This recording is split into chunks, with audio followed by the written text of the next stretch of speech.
Hey guys, the Bears Fan 06 here, and today we have for you a turkey shoot breakdown.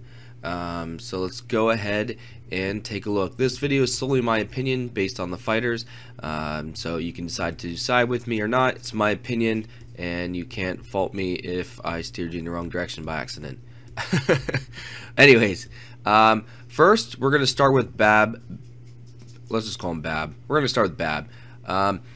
Bab is amazing. He is the best looking fighter aesthetic wise in this event, in my opinion. He's freaking awesome looking, but the sad news is he's not very good, and he's also a warlock. I know it sounds like a beating a dead horse because I don't like warlocks, but this guy's exceptionally bad, and I did find someone to compare him to, so let me show you that.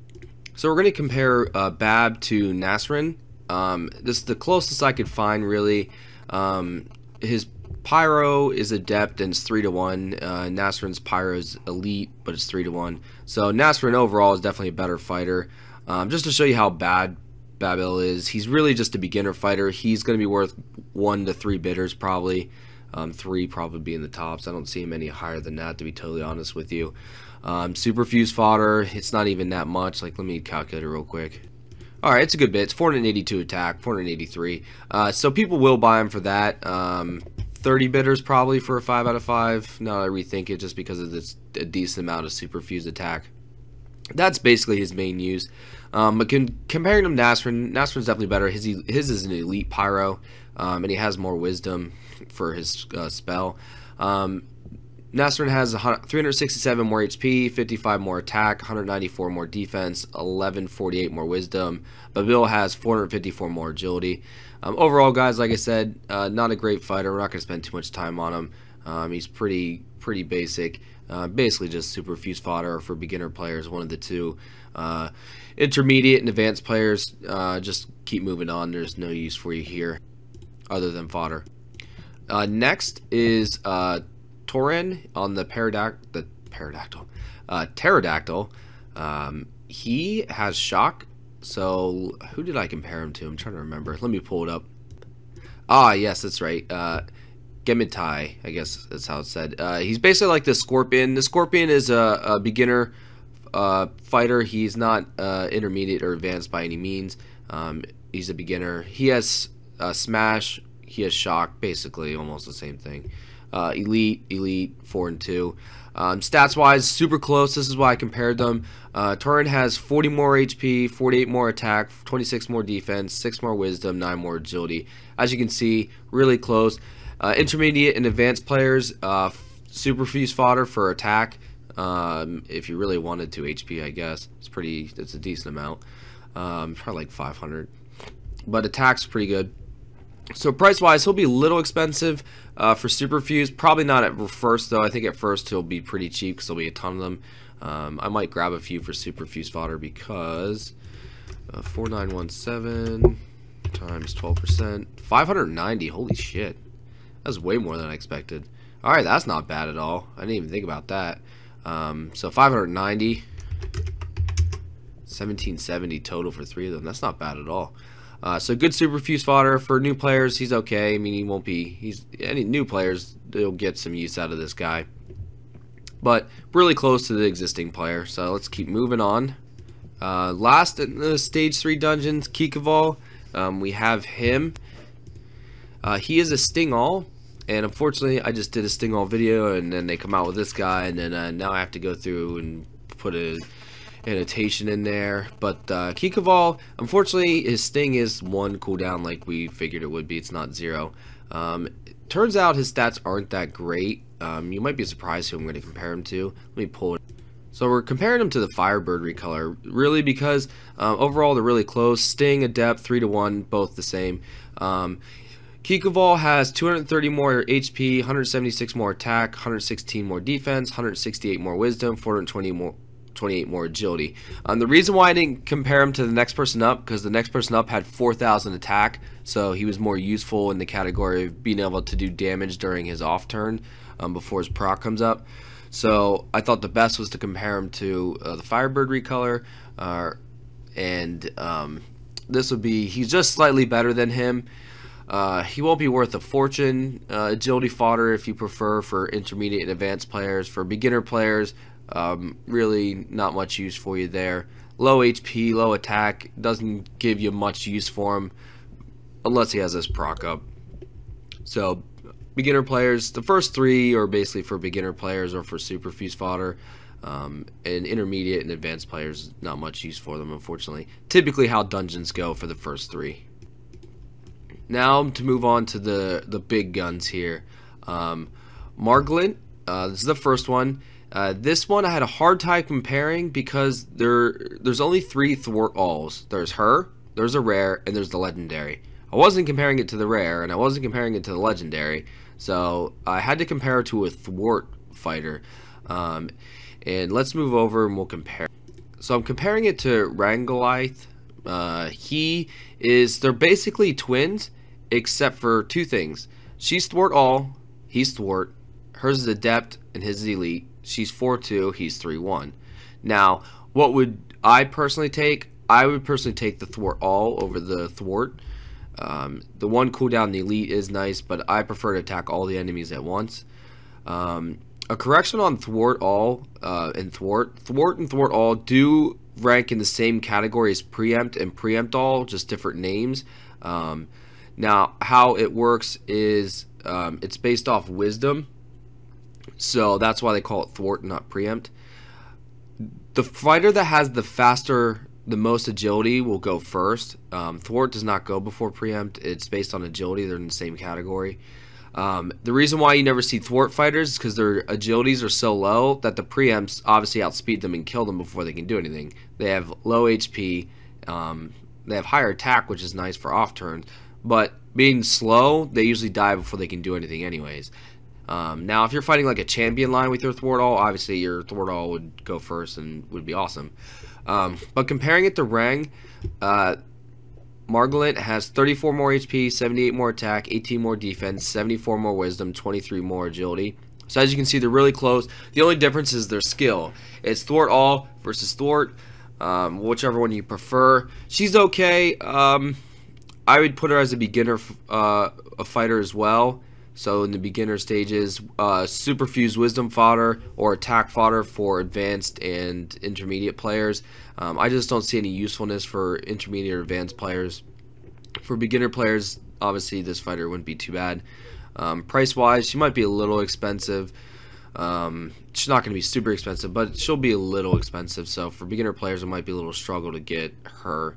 But overall, she's okay. The reason why thwart's not really used and you never see it is just because of the low agility makes them not go first. So let's move on to the next one. The next one is Alestria. She is the heal self. Unfortunately, I don't have a comparison. Here's the reason why. There's only 2 heal selves now, her and a rare. The rare just didn't seem right to compare it to. Now, heal self is based on wisdom, as you can see here. 904 with a 200% boost is not very good. But this is the first heal self champion. It's only the second heal self to begin with. But let's take a look at just its base stats without the boost. So the base stats is 5,266 HP, 4,453 attack, 2,284 defense. That's cool. I'm okay with that. A little more defense would be nice, but it is what it is. Wisdom 452, agility 1707. Now here's the thing. It's water, which I like because I need water fighters. 2 is to make this fighter even decent, you're gonna have to superfuse 3 wisdom fighters into it to make it heal a decent amount and use a wisdom item. I do have one wisdom item that is water based that would give it a 150% boost for the item. Here's what I'm thinking I'm doing personally is getting 1 5 out of 5, superfusing 3 wisdoms and equipping the rod to it. Someone on the Defender Texel forums did a base calculation. They think if you decent superfuse fodder with a decent item, it can self-heal itself every turn for about half its HP, about 2,500 to 3,000 roughly. So overall, it might be a decent. It's definitely useful for all categories, for beginner, intermediate, and advanced in certain aspects. PvP, raid boss, siege, it's worthless. It's really just a dungeon fighter. This is what it is. It's a dungeon fighter for when it has the champion dungeon or the elemental dungeon. So basically, anytime it has a boost in a dungeon, it might have some usefulness, being able to heal itself. Would I buy more than 5 out of 5? I don't know. But its cooldown is 0 at 5 out of 5, which is nice. So every turn it'll heal itself and it'll still attack. So it has two things. So it heal itself and attack, which is nice. PvP, it's just going to get one-shotted by preempts, so there's really no point in PvP. But it's a dungeon fighter. It's decent. Like I said, I'm probably going to get one unless for some reason the price is outrageous. But let's move on to the king of the crop. The one that everyone wants to talk about and wants to see is Gratia. Gratia, they had to rename it because they made a mistake and named it the same as the vent fighter from last event. They said it was a typo. Gratia is preempt all. It is an amazing bird, and we already know. I already compared it a little bit. So let's go to the chart. Alright, so as we learned this morning, Gratia has a 1 cooldown at 5 out of 5, thus making Inzuna still the king. Yay! Oh, yeah, it's awesome. I don't know where that came from, but Inzuna is still the king of the crop, remains at the top. So, as we talked about before, Gratia stats-wise has 118 more HP, 176 more attack, 63 more defense, 35 more wisdom, 184 more agility. But what kills it is its 1 cooldown. Now, there's some theories behind this. The first theory is in the Japan version, preempts have a 1 cooldown. The preempt dolls have a 1 cooldown to make the game more balanced and fair. Could DNA be moving to this now and making preempt dolls 1 cooldown? The strong ones 1 cooldown. That's a possibility. There's a couple of negatives in that. First off, it will drive the price up of the existing 0 cooldown preempts. If they do switch that to that format, they will become extremely high valued and high priced. Because why would you spend money? Like 0 cooldown in Zuna has a massive advantage over Gratia right now. Gratia's price just instantly plummeted from the projected values to what it is now. With a 1 cooldown, it's still a good fighter, don't get me wrong. It's still a really good fighter because it's still going to do a lot of damage. And there's some odds are that when you start a PvP fight that it'll have an auto proc anyways, because a 1 cooldown, there's a good chance that it'll auto proc. Now the sad thing is if it doesn't auto proc, then it's pretty much gonna die if it gets hit. Because my Inzuna pretty much dies if it gets hit. Overall though, it's a great fighter still. I'm not even gonna guess on the price now because I just don't know. There is petitions to change it to 0 cooldown. So if you want to partake in that, you can go to defendertexel.com under the Gratia thread. There is a thread. Me personally, I am not going to vote to change the cooldown. I am happy with it at 1. Slightly selfish on my part, but I'm just going to leave it where it's at. But if you want to go vote, you can.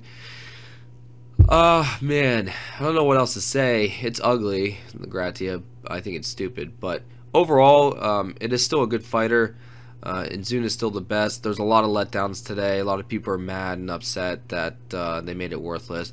I've heard it's cost a lot of people a lot to get through the dungeon as well.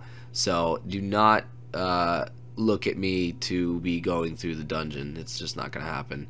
I'll clear it until I have to use a lot of, like, a good amount of glue to clear it. But after that, it's done. I'm not going to clear. I'm not going to fight anymore with it. What I will do is the Harpy Horde, but we'll talk about that later. But that's basically it. I am now focusing on her now. That's who I want now at the end of the event. 5 out of 5 of it. That's what I'm going for. Babil's the worst. Tauren is okay. And KiK Id is okay. All 3 are superfuse fodder for intermediate and advanced. For beginner players, all 3 are decent for you. Margolin, Thwart All is good for beginners. Other than that, superfuse. Alestria is good for dungeons. That's really about it in my opinion. Gratia, PvP, not bad. That's probably the only place I would use the turkey, to be honest with you. But that's it for this video, guys. Hope you enjoyed my breakdown. If I missed anything or you agree or disagree, just post stuff in the comments, and do my best to reply back to as many as possible. Thanks again. Don't forget to like and subscribe and follow me on Twitter. Later.